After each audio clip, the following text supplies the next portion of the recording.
ये सेवा मुक्त सैनिकों से भरी थी, जो अपनी देशभक्ति और राष्ट्रवाद के लिए जानी जाती थी। वहां जब पौलुस बताने लगा कि यीशु ही जगत के सच्चे राजा हैं, तब उसे उनके विरोध का सामना करना पड़ा। वहां से पौलुस के जाने के बाद जो लोग यीशु के अनुयायी बने थे, उन्हें भी लगातार विरोध और अत्याचार सहना पड़ा। लेकिन वो जोशीले समुदाय बने रहे, यीशु के मार्गों में विश्वास योग्य रहे। पौलुस ने ये पत्र अपने कारावास के दिनों में बहुत ही व्यावहारिक कारण से लिखा। पौलुस की सहायता के लिए फिलिपियो ने बंदी गृह में अपने एक सदस्य इपफ्रोदितुस के द्वारा दान राशि भेजी। फिर पौलुस ने धन्यवाद देने तथा आगे भी मदद करते रहने के लिए इपफ्रोदितुस के हाथ ये पत्र भेजा। पौलुस के अन्य पत्र की तरह इस पत्र में आरंभ से अंत तक एक ही विचार नहीं है, जैसा कि पौलुस की अन्य कई पत्रियों में दिखता है। इसके बजाय पौलुस ने विचारशील लघु निबंध के रूप में इसे व्यवस्थित किया है, और ये सब बातें पत्र के मुख्य विषय से घिरी है, जो अध्याय 2 की कविता है। ये बड़े कलात्मक रूप से मसीह के देह धारण, उसके जीवन और पुनरुत्थान और ऊंचे उठाए जाने की बातों को दोहराती है। और फिर पौलुस प्रत्येक विवरण में उस कविता से एक मुख्य शब्द या विचार को लेता है, जिससे ये प्रकट हो कि मसीही जीवन का क्या अर्थ है और कैसे हमारे जीवन में यीशु के जीवन की छाप दिखाई दे। इसलिए पौलुस इस पत्री का आरंभ आभार की प्रार्थना से करता है, और वो फिलिपियो की उदारता और विश्वास योग्यता के लिए परमेश्वर का धन्यवाद करता है।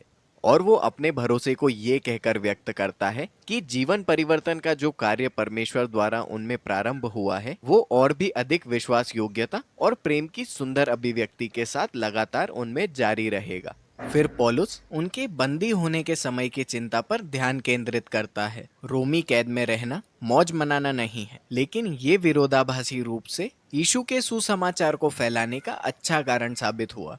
सभी रोमी पहरेदार और प्रबंधक जानते थे कि पौलुस पुनरुत्थित यीशु की घोषणा करने के लिए बंदी गृह में है। उसके कारावास ने अन्य मसीहों में उत्साह जगाया, जिससे वो अधिक खुले रूप से यीशु की चर्चा करने लगे। पौलुस को आशा थी कि वो बंदी गृह से छूट जाएगा, लेकिन उसे मृत्युदंड मिलने की भी संभावना थी।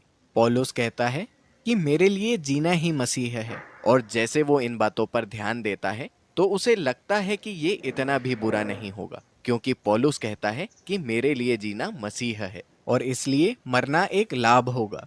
पौलुस का वर्तमान और भविष्य का जीवन यीशु के जीवन और प्रेम पर आधारित है, और यदि वो मर भी जाए तो इसका अर्थ है कि वो यीशु के साथ होगा, जो उसके लिए बहुत अच्छा होगा। और यदि उसे छोड़ दिया जाए तो इसका अर्थ ये है कि वो और अधिक यीशु के समुदायों को स्थापित करने का कार्य करता रहेगा। ये अन्य लोगों के लिए बेहतर होगा, और वो इसी बात की आशा करता है। यहाँ ध्यान दें कि किस प्रकार उसके विचारों का सिलसिला काम करता है। पौलुस के लिए सच्चा बलिदान दूसरों की सेवा के लिए जीवित रहना है, ना कि यीशु के लिए मरना। यीशु की कहानी में सहभागी होने का ये पौलुस का तरीका है कि दूसरों को अपने से अधिक प्रेम करने के लिए दुख उठाए। फिर पौलुस फिलिपियो से विनती करता है कि वो इसी मानसिकता को अपनाकर यीशु के उदाहरण का अनुसरण करें। वो कहता है, एक नागरिक होने के नाते तुम्हारा जीवन मसीह के सुसमाचार के योग्य हो। फिलिपी के ये मसीही ऐसे स्थान पर रह रहे थे जहां रोम के प्रति देशभक्ति पनपती थी, लेकिन उनके जीवन को दूसरे राजा द्वारा दिशा मिलनी थी, जो यीशु है, और इससे अत्याचार हो सकता है। लेकिन वो डरते नहीं हैं, क्योंकि यीशु से जुड़े होने के कारण दुख उठाना मानो ऐसा है जैसे स्वयं यीशु के जीवन को जीना। ये बात पौलुस को अध्याय 2 की महान कविता में ले जाती है, जो पुराने नियम के वचनों की प्रतिध्वनि से भरी है। विशेष रूप से उत्पत्ति 1 से 3 में आदम और उसके विद्रोह की कहानी और यशायाह की पुस्तक में दुख उठाने वाले दास के काव्य हैं। इस कविता को याद कर लेना अच्छा है। बड़ी सुंदरता से इसमें सुसमाचार की कहानी समाई है।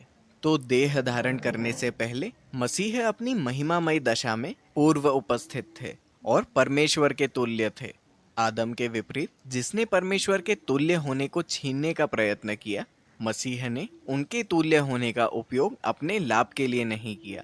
इसके बजाय उन्होंने स्वयं को शून्य कर दिया। उन्होंने मनुष्य का रूप धारण किया। वो सबके दास बने और अपना अपमान होने दिया।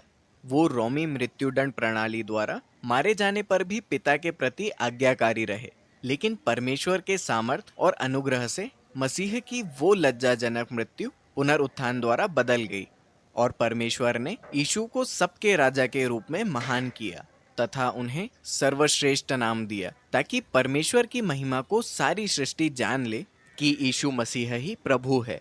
अब ये अंतिम वाक्य